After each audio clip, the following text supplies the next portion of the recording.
وہ کہتا ہے اس نے 2 دمڑیاں ڈالی جو کہ 1/4 حصہ ہے، اور اس لیے خداوند نے یہ کیوں نہ کہا کہ اس نے برابر کے حصے ڈالے؟ اس کا مطلب اس کے پاس سکے تھے، اور اگر آپ کے پاس 10 کا نوٹ نہیں سکے ہیں، اور اگر آپ کے پاس 5 کا ایک نوٹ ہوگا تو آپ وہی ڈالیں گے۔ وہ ایک ڈالے گا اور دوسرا 5 اپنے پاس رکھے گا، اور اس لحاظ سے وہ 50% دے گا، لیکن اس عورت کے پاس اور کچھ نہ تھا۔ اس نے دونوں ہی دے دیے اور اپنے لیے اس نے کچھ نہیں بچایا۔ اور میں بتاؤں گا کہ باقی باب میں خداوند ہیکل کی تباہی کے بارے میں ذکر کرے گا، اور یہ عورت ہیکل میں ہدیہ ڈال رہی ہے، اور جب تک خدا اس نظام کے خلاف نہیں ہے اس لیے خداوند اس ہدیے کو قبول کر لیتا ہے، لیکن جب اس کی عدالت ہوگی وہ اس کو قبول نہیں کرے گا۔ لیکن خداوند نے اس بیوہ کی تعریف کی کیونکہ اس کے پاس جو کچھ تھا اس کے پاس صرف 2 دمڑیاں ہی تھیں جو ہیکل میں ڈال دیں۔ شکریہ، ہم ایک چھوٹا سا وقفہ لیں گے اور پھر دوبارہ حاضر ہوں گے۔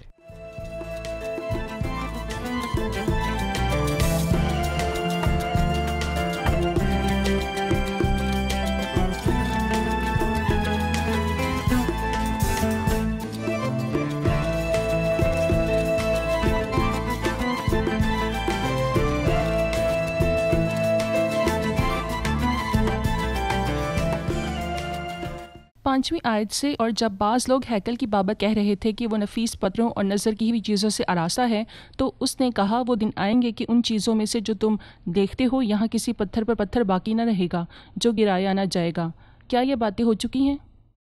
جی بھائی، یہ زیادہ بہتر ہوگا کہ اس باب کے تعلق سے فوری طور پر جان لیا جائے، جیسا کہ ہم اس تعلق سے متی 24:25 اور مرکز 13 میں دیکھتے ہیں، لیکن در حقیقت صرف لوکا اس بات کا ذکر کرتا ہے جو باقی نہیں کرتے، یعنی متی یا مرکز۔ اور میرا خیال ہے کہ اس کی وجہ وہ سوال ہے جو واز کے شروع میں کیا کہا گیا جب بعض لوگ ہیکل کی بابت کہہ رہے تھے کہ وہ نفیس پتھروں اور نظر کی چیزوں سے آراستہ ہے، تو اس نے ان سے کہا کہ وہ دن آئے گا کہ ان چیزوں میں سے جو تم دیکھتے ہو یہاں کسی پتھر پر پتھر باقی نہ رہے گا جسے گرایا نہ جائے۔ اور اسی لیے براہ راست جو بات کہی گئی، یہ بات ہیکل کی تباہی کی ہے جو 70ویں عیسوی میں ہوئی، اور یہ بات 24ویں باب تک جاری رہتی ہے، اور پھر 25ویں آیت سے وہ کچھ اور بات شروع کرتا ہے، اور وہ ان واقعات کے بارے میں بات کرے گا جو کلیسیا کے اٹھائے جانے کے بعد ہوں گے۔ اس لیے وہ بتا رہا ہے کہ 70ویں عیسوی میں کیا ہوگا، اور میرا خیال ہے ہم اس بات کو اس سے جوڑ سکتے ہیں جب مسیح صلیب اٹھائے مصلوب ہونے جا رہا تھا، جس کا ذکر ہم لوکا کے 23ویں باب کی 27ویں آیت میں پڑھتے ہیں، اور لوگوں کی ایک بڑی بھیڑ اور بہت سی عورتیں جو اس کے واسطے روتی پیٹتی تھیں اس کے پیچھے پیچھے چلیں۔ یسوع نے ان کی طرف پھر کر کہا، اے یروشلم کی بیٹیوں، میرے لیے نہ رو بلکہ اپنے اور اپنے بچوں کے لیے رو۔ یہ واضح ہے کہ یہاں تباہی کو فوری طور پر ظاہر کیا گیا ہے، اور ان دنوں میں ان بیٹیوں اور بچوں کے ساتھ کیا ہوگا، اور یہ سب کچھ مسیح کی صلیب کے 40 سال بعد ہوا، کیونکہ دیکھو وہ دن آتے ہیں جن میں کہیں گے کہ مبارک ہیں وہ بانجیں اور وہ رحم جو بارور نہ ہوئے، اور وہ چھاتیاں جنہوں نے دودھ نہ پلایا، اور اس وقت وہ پہاڑ سے کہنا شروع کریں گے کہ ہم پر گر پڑ، اور ٹیلوں سے کہیں گے ہمیں چھپا لو، کیونکہ جب ہرے درخت کے ساتھ ایسا کرتے ہیں تو سوکھے کے ساتھ کیا کچھ نہ کیا جائے گا۔ شکریہ بھائی یوسف۔ اس مضمون کو مکمل کرنے کے لیے آپ نے بتایا کہ یہ بات 24ویں آیت تک جاری رہے گی، جس میں بیان کیا گیا ہے کہ تباہی کے وقت کیا ہوگا، جی جو کہ 70 عیسوی میں ہوئی۔ بالکل، اس گھرانے کی عدالت کی گئی، یہاں کسی پتھر پر پتھر باقی نہ رہے گا جو گرایا نہ جائے۔ لیکن کیوں؟ آپ جانتے ہیں کہ احبار کے 14ویں باب میں ایک شرح ہے کہ پہلے کوڑی کا گھر گرایا جائے، لیکن اس کے گھر کو گرانے سے پہلے، کیونکہ گھر گرانا کوئی آسان نہیں، اس کے تعلق سے کچھ خاص مراحل تھے جن کو 14ویں باب میں واضح کیا گیا ہے کہ گھر کو پاک کیا جائے، اور ہمارے مسیح سردار کاہن نے بھی اپنے گھر کو بھی پاک کرنے کی کوشش کی کہ اس کے گھر کی حالت ٹھیک ہو جائے، لیکن بدقسمتی سے آخری دن تک مسیح نے گھر کو صاف کیا، اور اب وہ اس کی تباہی کے بارے میں بات کرتا ہے کیونکہ اس کے گھر کو صاف کرنے کی امید نہیں بچی، اور اس لیے اس نے کہا کہ فانی انسان خوبصورت پتھروں اور فانی تعمیر کے شاہکار کی تعریف کرتا ہے، لیکن مسیح جو نظر آ رہا ہے اسے نہیں دیکھ رہا بلکہ اندر کے حصوں کو دیکھتا ہے، اور وہ اس سے بالکل بھی متاثر نہیں تھا۔ یہ ایسا نظام تھا جو کہ ریاکاری اور خدا کے نزدیک بے قدر ہو چکا تھا۔ صحیح۔ اس ایذا رسانی اور مصیبت کی وجہ سے جو 70 عیسوی تک جاری رہی، خداوند یسوع مسیح 14ویں آیت میں اپنوں سے کہتا ہے، پس اپنے دل میں ٹھان رکھو کہ ہم پہلے سے فکر نہ کریں گے کہ کیا جواب دیں، کیونکہ میں تمہیں ایسی زبان اور حکمت دوں گا کہ تمہارے کسی مخالف کو سامنا کرنے یا خلاف کہنے کا مقدور نہ ہوگا۔ اس کا مطلب ہے کہ اگرچہ مصیبت اور ایذا رسانی ہے، لیکن مصیبت زدہ لوگوں کے لیے الہی مدد بھی ہوگی اور خداوند ان کی حمایت میں ہوگا۔ آپ ان ایمانداروں کے لیے کیا کہیں گے جو مسیح پر ایمان لانے کی وجہ سے دکھ اٹھا رہے ہیں؟ سچ یہ ہے کہ لوکا کے 12ویں باب میں مسیح پہلے ہی ان کی حوصلہ افزائی کر چکا تھا اور انہیں بتایا گیا کہ انہیں عبادت خانوں اور حاکموں کے سامنے پیش کیا جائے گا، لیکن تم گھبرا نہ جانا کیونکہ روح القدس تمہیں سب کچھ سکھا دے گا کہ تمہیں اس گھڑی کیا جواب دینا ہے، اور اسی لیے وہ یہاں یہی الفاظ دہرا رہا ہے۔ اور میں سمجھتا ہوں کہ یہ اعمال کے پہلے باب یا یوں کہیں کہ اعمال کی کتاب کے ان الفاظوں کے مطابق ہوا، کیونکہ اعمال کی کتاب یروشلم کی تباہی سے پہلے لکھی گئی، اور اسی لیے وہ یہاں ایذا رسانی اور مخالفوں کے بارے میں بات کر رہا ہے جو خدا کے لوگوں کو ستائیں گے، جو مسیح کی گواہی پر قائم ہوں گے۔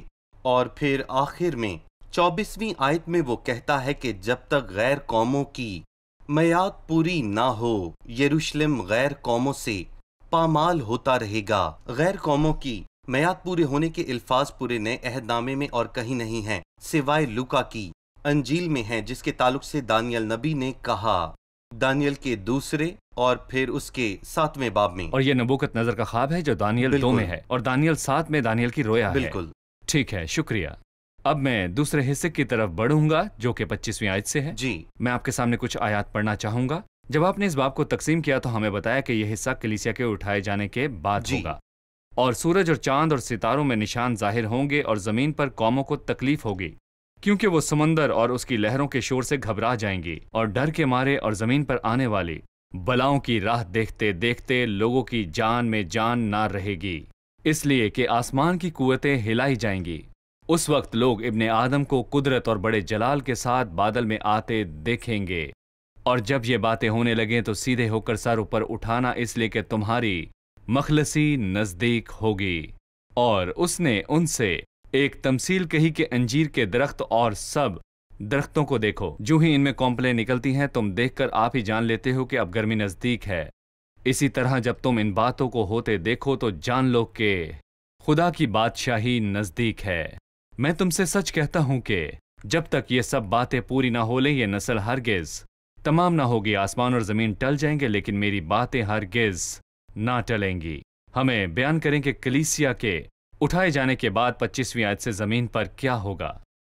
یہ واضح ہے جو پہلے کہا گیا وہ 70ویں عیسوی میں پورا ہو گیا۔ دانیل 9 میں لکھا ہے کہ 62 ہفتوں کے بعد وہ ممسو قتل کیا جائے گا اور اس کا کچھ نہ رہے گا، اور پھر ایک بادشاہ آئے گا جس کے لوگ شہر اور مقدس کو مسمار کر دیں گے۔ یہ سب 70ویں عیسوی میں ہو چکا ہے، اور اس کا انجام گویا طوفان کے ساتھ ہوگا، اور آخر تک لڑائی رہے گی، بربادی مقرر ہو چکی۔ 24ویں آیت کے الفاظ 70ویں عیسوی میں پورے ہو چکے، لیکن جنگ اور بربادی قوموں کی میعاد تک جاری رہے گی۔ اور میعاد کا مطلب یہ ہے کہ جب غیر قوموں کو خدا کی طرف سے قوت دی جائے گی، اور غیر قوموں کی میعاد پوری ہونے کے بعد آخر کیا ہوگا؟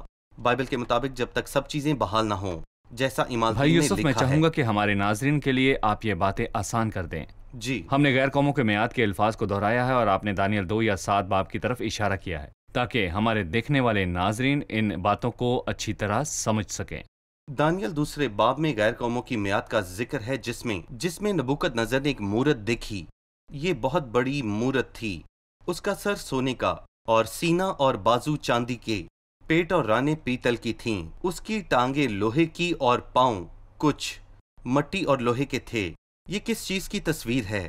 نبوکت نظر اس تصویر کو دیکھ کر بہت گھبرایا اور پریشان ہوا۔